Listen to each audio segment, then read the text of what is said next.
post or take other corrective actions.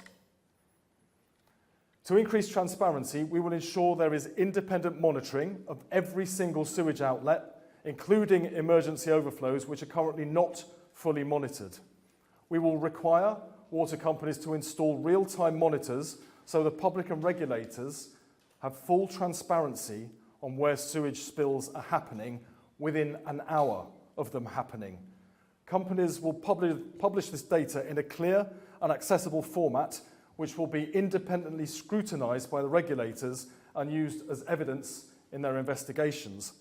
And there will be a new statutory requirement for water companies to publish annual plans to set out the steps they are taking to address their pollution incidents to ensure they do not keep happening. This new bill is a significant step forwards in fixing our broken water system. It is an immediate down payment on the wider reform that's needed after years of failure and environmental damage. It holds polluting water companies to account after years where there has been no accountability. But we also face a much wider set of issues. Water companies need to attract the levels of private investment required to upgrade crumbling infrastructure and keep pace with population growth. Major infrastructure projects to increase water storage capacity and sewer upgrades must be delivered at speed. We need to better prepare for future impacts of climate change, such as flooding and droughts, which are already causing significant impacts to our farmers. We need to better serve customers and the environment at a local and regional scale with a catchment level approach to tackle pollution sources such as chemicals, agriculture, and road runoff. We need to reform the entire water system to resolve these very deep-rooted and complex problems, which brings me to stage 3 of our long-term plan for change. The government will carry out a full review to shape further legislation that will fundamentally transform how our entire water system works and clean up our rivers, lakes and seas for good. We will ensure the framework that underpins our water sector delivers long-term stability with clear, achievable targets that reflect the needs of customers and the environment at a catchment, regional and national scale, as well as enabling housing delivery and supporting the government's growth mission. We will invite views from a range of experts covering areas such as the environment, public health, consumers, investors, engineering, economics, as well as campaigners. And this will include a public consultation to test the proposals and bring in a diverse range of views. I will set out further details on this review later during the autumn. Meanwhile, PR24 will proceed as planned to bring in that much-needed investment. By strengthening regulation and enforcing it consistently, we will create the conditions needed in a well-regulated private sector model to attract the global investment required to rebuild our broken water infrastructure. A sector that has been associated with decline and cover-ups will become one of growth and opportunity.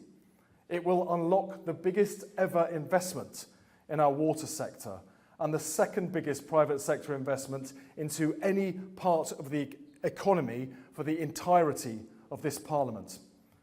This will help to build 9 new reservoirs and multiple large-scale water transfer schemes, 8,000 kilometres of water mains pipes, and upgrade 2,500 storm overflows so they're fit for purpose.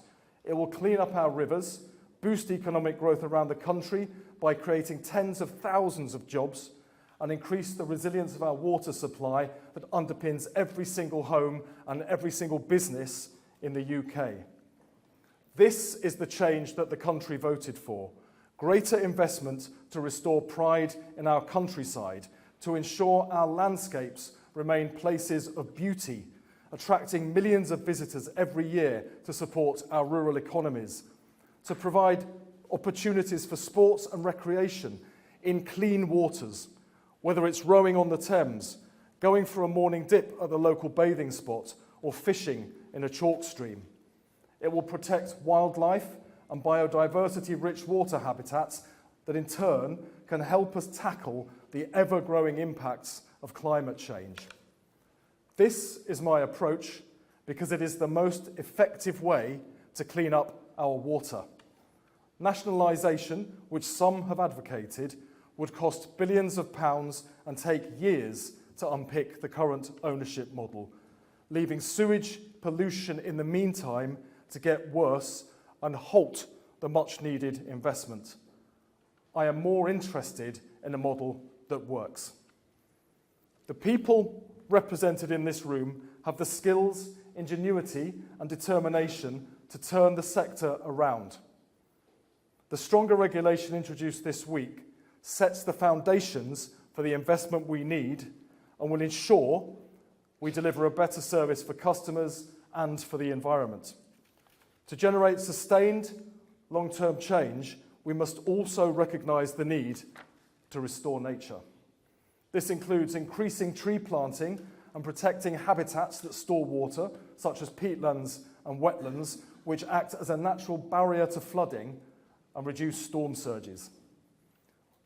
We will work with farmers to reduce agricultural runoff in our rivers and lakes, including progressing efforts to improve slurry storage and promote regenerative models of farming.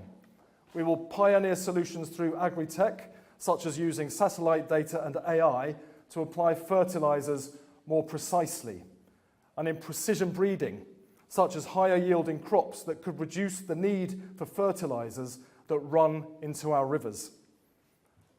And we must all take individual responsibility for our own water use to reduce strain on the system.